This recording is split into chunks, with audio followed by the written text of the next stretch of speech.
कर्मजनित प्रारब्ध हुए बिना कोई किसी का अनिष्ट नहीं कर सकता। भाई जी की चरितावली के प्लेलिस्ट का लिंक डिस्क्रिप्शन में दिया गया है। इससे पहले जितने भी ऑडियो आए हैं, अगर आप चाहें तो उसे सुन सकते हैं। मेरी यह दृढ़ मान्यता तथा अनुभूति है कि अपने ही किए हुए कर्मों के फलस्वरूप अनिष्ट कारक कर्मजनित प्रारब्ध हुए बिना कोई किसी का अनिष्ट नहीं कर सकता, पर दूसरे का अनिष्ट करने का विचार और कार्य करके वह स्वयं अपने नवीन पाप कर्म का कर्ता अवश्य बन जाता है। अतएव किसी भी प्राणी का किसी प्रकार से भी कुछ भी अनिष्ट करने की बात नहीं सोचनी चाहिए, न वैसा कोई कार्य ही करना चाहिए। हाँ, दूसरे का हित सुख संपादन करने का विचार तथा प्रयत्न अवश्य करना चाहिए। वह हित सुख संपादन भी होगा उसके प्रारब्ध के अनुसार ही। फिर हित सुख संपादन का हमारा विचार तथा कार्य हमें पुण्य कर्म का कर्ता बना देगा, जो हमारे लिए शुभ फल का उत्पादक होगा। और यदि यही पर हित सुख संपादन का विचार और कार्य निष्काम भाव से भगवत प्रीतार्थ या उनकी अर्चा रूप होगा, तो मानव जीवन के एकमात्र उद्देश्य भगवत प्राप्ति में सहायक होगा। कभी अपने किसी अनिष्ट में दूसरे किसी का हाथ दिखाई दे तो दृढ़ता से यह समझना चाहिए कि हमारा अनिष्ट हमारे अपने कर्म जनित प्रारब्ध के सिवा दूसरा कोई भी कभी भी कर नहीं सकता। जिसका हाथ दिखाई देता है वह तो निमित्त मात्र है, और यदि उसने ऐसा किया है तो नया पाप कर्म करके अपना ही अनिष्ट किया है। एवं जो अपना अनिष्ट करता है वह पागल है। पागल सदा ही दया का पात्र है। अतएव उसके लिए भगवान से प्रार्थना करनी चाहिए कि भगवान उसे क्षमा कर दे, कभी उसका बदले में अनिष्ट तो चाहे ही नहीं। प्रेमी और प्रेमास्पद का संबंध। किसी को बिना ही बताए उसका उपकार करना, उसको बताकर करना, उसके घर वालों को बताकर करना, बहुतों को बताकर करना अथवा विज्ञापन करके करना, सभी परोपकार उत्तम है तथा किसी भी रूप में हो उन्हें करना कर्तव्य है, पर इनमें एक से दूसरा नीचे दर्जे का है। उपकार करके बदले में प्रशंसा चाहना, कृतज्ञता चाहना, समय पर बदले में उपकार की आशा रखना, यश कीर्ति चाहना, उपकार के एहसान से दबाकर उससे मनमाना काम करवाने की चाह करना, भगवान से बदले में सुख चाहना, परलोक में बदला चाहना, ये सब सकाम भाव हैं। इनमें जो निर्दोष हो वे सकाम भाव भी रहे तो भी उपकार करना कर्तव्य है, पर यह सब उपकार है, प्रेम नहीं है। प्रेमी कुछ भी करके प्रेमास्पद का उपकार नहीं करता, वह तो अपने ही लिए अपना ही काम करता है। इससे प्रेमास्पद या किसी को जताने बतलाने का तो प्रश्न ही नहीं उठता। वरम प्रेमी के मन में कभी यह भी नहीं आता कि मेरा प्रेमास्पद यह जान भी ले कि मेरा प्रेमी मेरे दुख से दुखी है। प्रेमी प्रेमास्पद के दुख में उसके सामने बैठकर रोता नहीं, दूसरों के सामने भी अपनी मानसिक वेदना को प्रकट नहीं करता। इसका अर्थ यह नहीं कि उसको वेदना कम होती है, बड़ी वेदना होती है, पर वह अपनी वेदना का विज्ञापन तो करता ही नहीं। अपनी किसी भी चेष्टा भाव भंगिमा से भी प्रेमास्पद पर यह असर भी नहीं डालना चाहता कि मेरा प्रेमी मेरे लिए इतना दुखी है, क्योंकि वह समझता है कि इससे भी प्रेमास्पद पर एक एहसान का भार पड़ेगा। अतएव वह चुपचाप जो कुछ भी अधिक से अधिक कर सकता है करता है।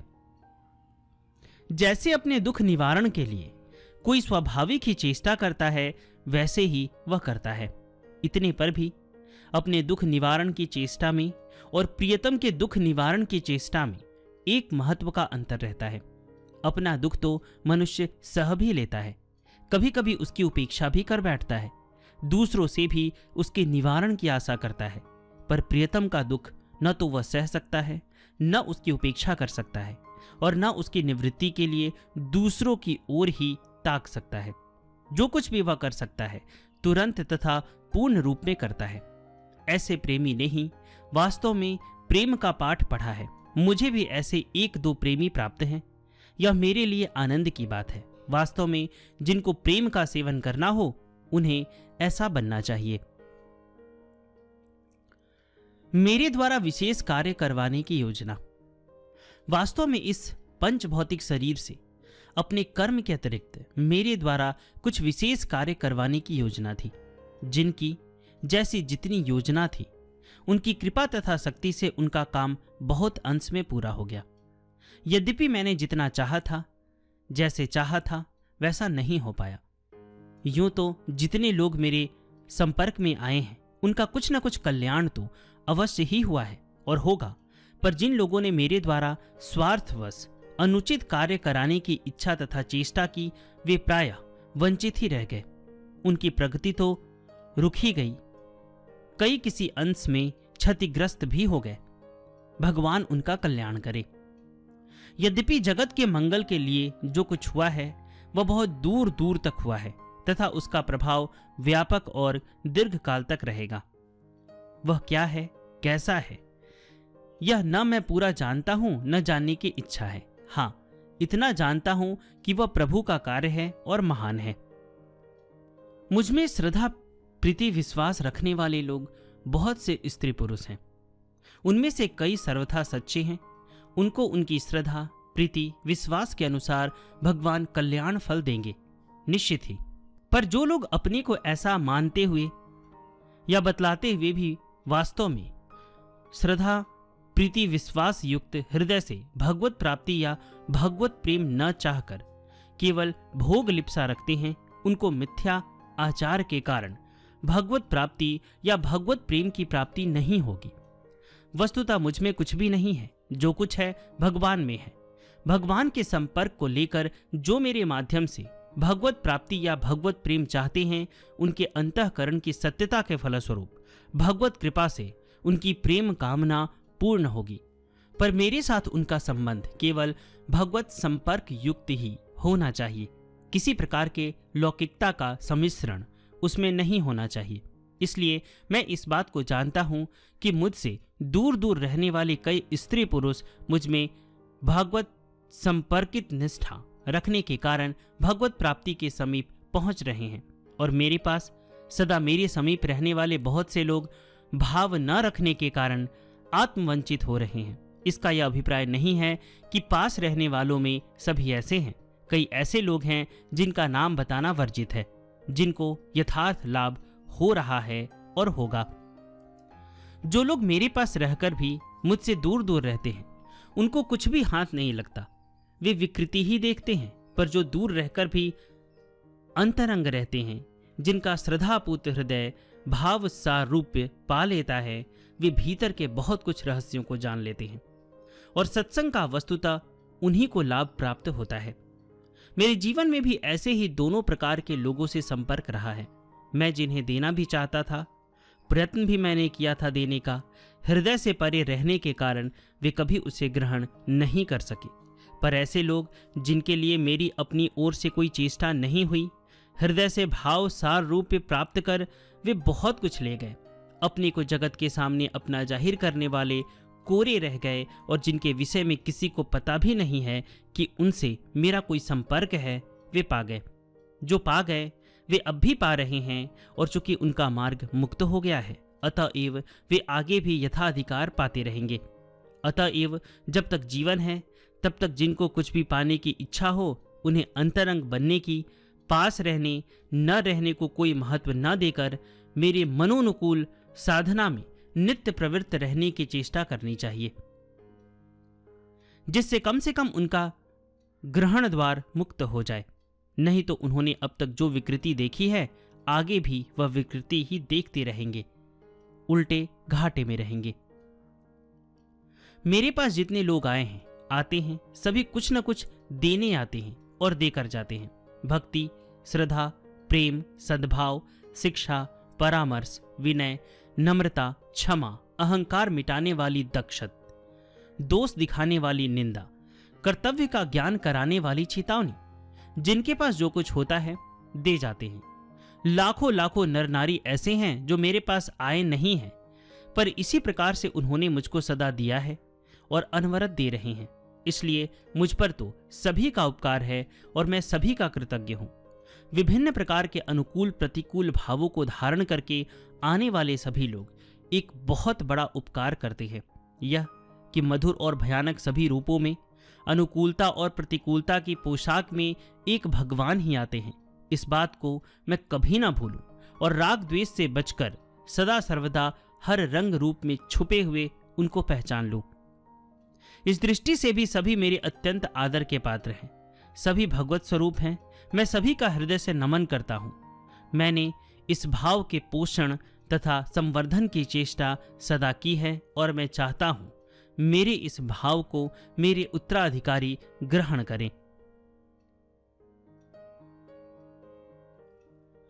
केवल परमार्थ साधन के उद्देश्य से ही मेरे संपर्क में आए लोग, घर के तथा बाहर के उन लोगों में जो केवल परमार्थ साधन के उद्देश्य से ही मेरे संपर्क में आए हैं, दो प्रकार के नर नारी हैं। पहला, पूर्व जन्म से साधना में लगे हुए, और दूसरा, इस जन्म में साधन में लगने वाले।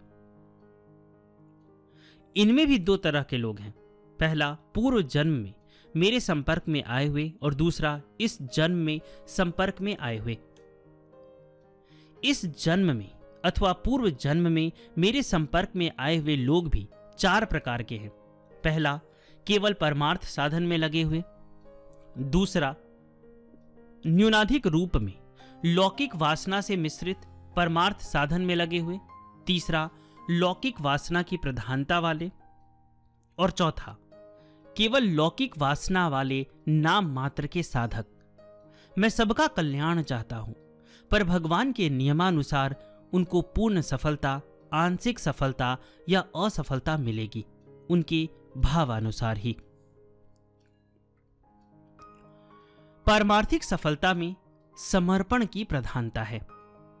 केवल परमार्थ साधन की दृष्टि से मेरे साथ भाव साम्य करके जो लोग मेरे अधिक संपर्क में हैं, उनकी सफलता निश्चित है।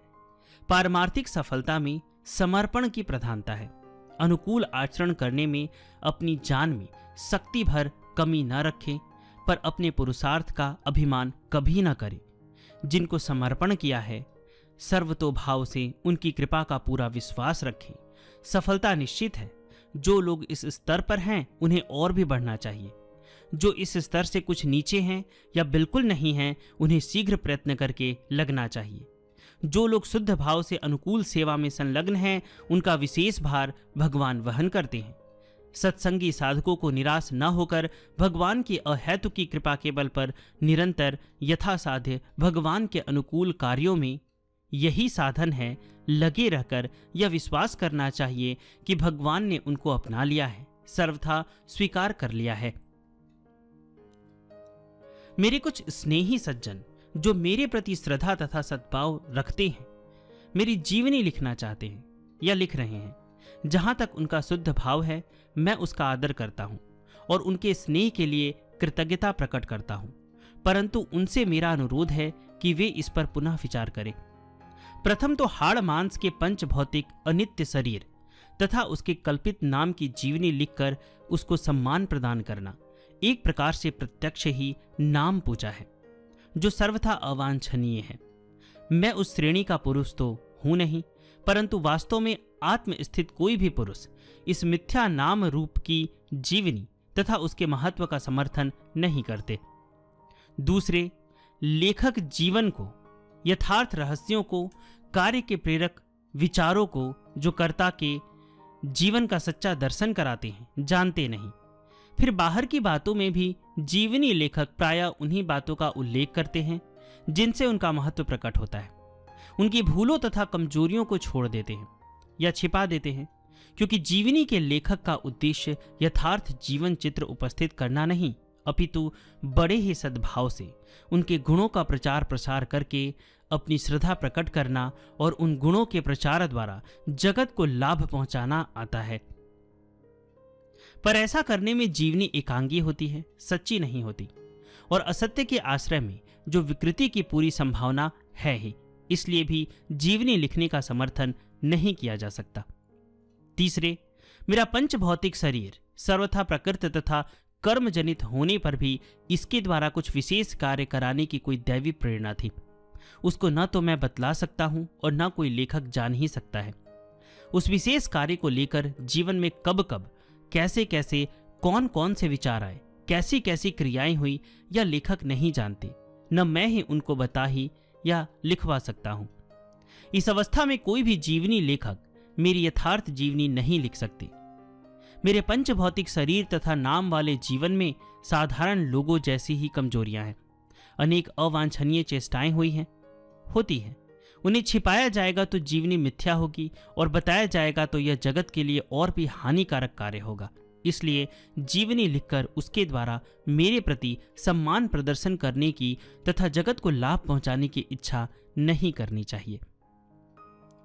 मेरा सच्चा सम्मान तथा मेरे द्वारा जगत को लाभ पहुंचाने का साधन है मेरे भावों, विचारों तथा सम्मति उपदेश आदि के अनुसार जीवन को संयम, त्याग, सेवा, विनय, अनवरत भगवत चिंतन, भगवत संबंधी वार्तालाप तथा क्रियाकलाप एवं प्रत्येक कार्य को भगवान का स्मरण करते हुए, कर्म तथा भोग में आसक्ति, कामना, ममता न रखते हुए भगवान की पूजा के लिए ही करना। इस प्रकार का जीवन बनाना, प्राणी मात्र में भगवान को देखकर सबका हित सुख संपादन करना तथा भागवत सेवा का जीवन बनाना, यही मेरे भावों का उत्तराधिकार है और यही मेरी सच्ची सेवा तथा सच्चा सम्मान है। एवं इसे मेरे शरीर छूटने पर ही क्यों, मेरे जीवन काल में ही मुझ पर स्नेह श्रद्धा करने वाले सभी भाई बहन करें। इससे मुझे बड़ी प्रसन्नता होगी और उनका वास्तव में कल्याण होगा।